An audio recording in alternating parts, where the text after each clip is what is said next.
The close-in location for the station is accessible from windows.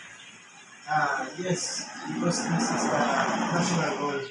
So before I go into business, I have inspected the area first, and I did what we call strategic planning, so strategic location. So that's the basic when it comes to business. You have to simply look for the place that always accessible to your client or to your customers, even in the future. For them to that your fuel station is easily accessible and as well madali siyang mapenta. Yung pinaka-primary goal of every strategy.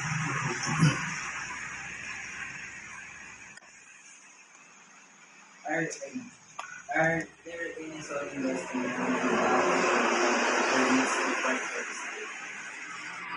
Yes, definitely.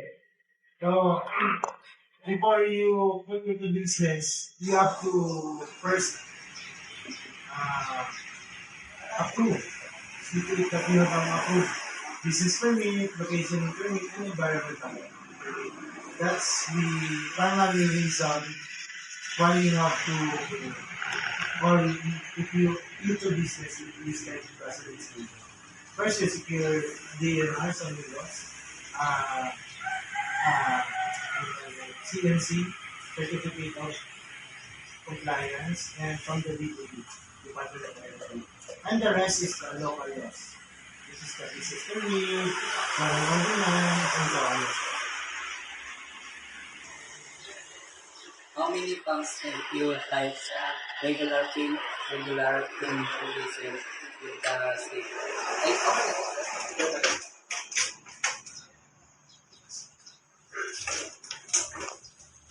So,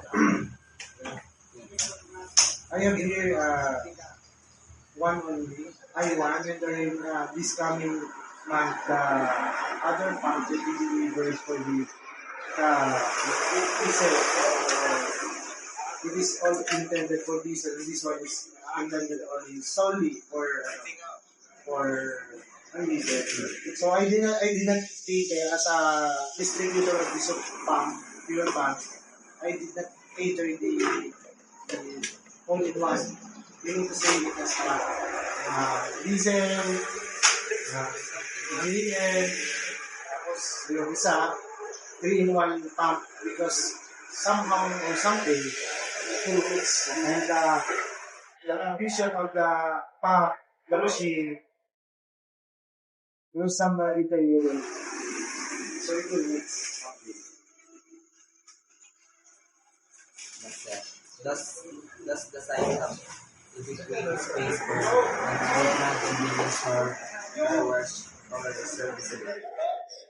In this kind of TSRO law, the law in itself provides that it is solely intended solely for fuel justice. But the owner, if it has big flat area, he may opt to do so. However, he should secure another business permit for that kind of additional business. So from today, my location is very huge. It's only for the internet only for the gasoline station because it is required. There are measurements required by the Bureau of Fire. Not just you just put up building and place the machine.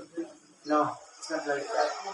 You have to be compliant to the Bureau of Fire when it comes to the measurement of machine from the wall. Sir,